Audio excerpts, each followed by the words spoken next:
So recently, my little sister expressed some interest in writing down her stories and maybe even thinking about writing her first book. So in this video, I'll just be talking about a very basic overview on the first steps to creating your first book. Of course, as always, every writer's process is different, and this list is just kind of the things that I have found in my own personal writing journey and things that were true about my process the first time through.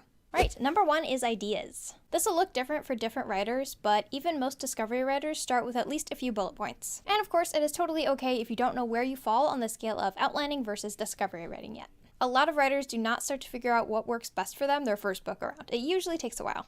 If you're unfamiliar with either of these terms, a discovery writer or a pantser is somebody who discovers the story as they write it or flies by the seat of their pants. An outliner is someone who likes to know a lot more about the story before they begin writing it. And this is definitely more of a spectrum than a this or that kind of thing.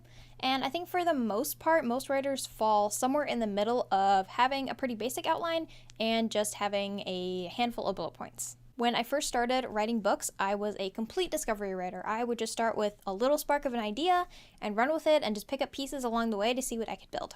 And after a lot of trial and error, I landed on what works best for me, which is outlining almost the complete story before I begin writing it.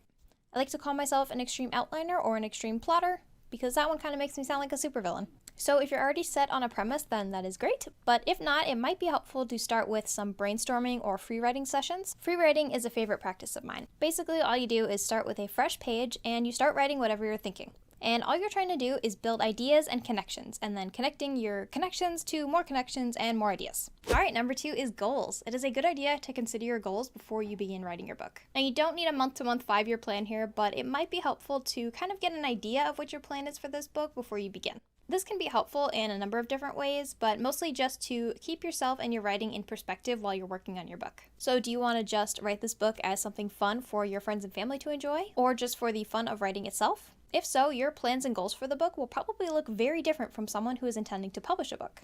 So whatever it is, just keep it in mind when you're planning your project. All right, and number three is habits. Having a good writing habit has been one of the most helpful things in my entire writing journey so far. And again, this will look very different for different people. It might take a while to figure out how much you can write in a day or week, and how frequently you personally need to write so that you can keep your mind engaged in the story. But once you do start to figure that out, it is pretty easy to start building your writing habit. So for me, I know that I get pretty easily distracted, and so that means I need to write more frequently. I shoot for about 5 to 6 days a week, and for at least a few hours each day. Building a good writing habit just means that you are training yourself to reliably write regularly. Try saying that 10 times fast. So just like any habit, once you build this one, it will be difficult to break, and that's what's actually going to help you write the book. Once you get into the habit of writing at a certain set time and day, your brain will become more used to doing this on the regular, and so it will actually become easier to write over time. The idea that you have to write every single day is not actually true. Your writing process and habits are going to depend completely on your personal schedule and what works best for you. And this leads right into the next one, which is number 4, planning. So next, it might be helpful to make a general plan for your project. Do you intend to write a certain amount of time per day or week? Or do you have a date that you'd like to finish the first draft by? Having a basic plan like this can be really motivational and help keep you on track. And with a little bit of math, you can accurately guess about when you'll be able to finish that first draft. If you need to pencil writing sessions into your schedule, this would be a good time to do that, and see what you can do to make sure that these times are free of distractions. Number 5 is writing. Doing the actual writing is the biggest part of this whole process, but it is also the easiest to kind of tell you about. All you have to do is write the story. And that's it. Okay, that's not really it, but there are a lot of resources on techniques and different things you can do to help yourself write more regularly and write faster. But for me personally, the biggest hindrance has always been procrastination. If you'd like to hear some of my favorite methods for eliminating procrastination, you can check out one of my videos, which I will link up in the cards. All right, number 6 is editing. Self-editing looks different for everybody. Some writers start editing while they are still drafting the book and make improvements as they go. Other writers don't like to do any editing until they finish that first draft. That would be me. And others still, I just learned about these guys, some people do not touch their draft until after somebody else has already read it and critiqued it. And I find these people awesome and terrifying. Self-editing is a very different process from writing, and it can definitely be daunting to think about trying to learn that whole process too. It definitely was for me. Coming back to something critically after you have spent so much time and energy on it is kind of a difficult thing to get over.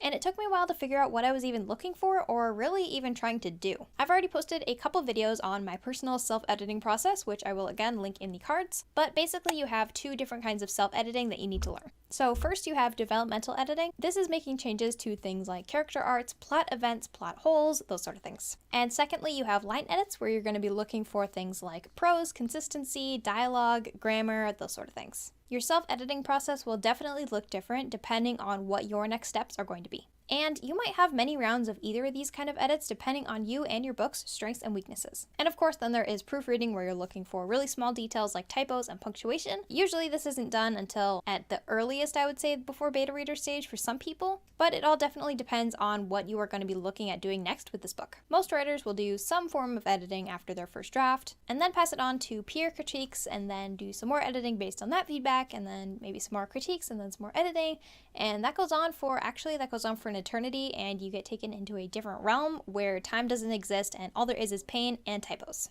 So then after that, you'll take your book into a different process, and depending on what that is for you, it could be professional editing and publication, or it could be just trunking the book and moving on to something else. Number 7 is writing friends.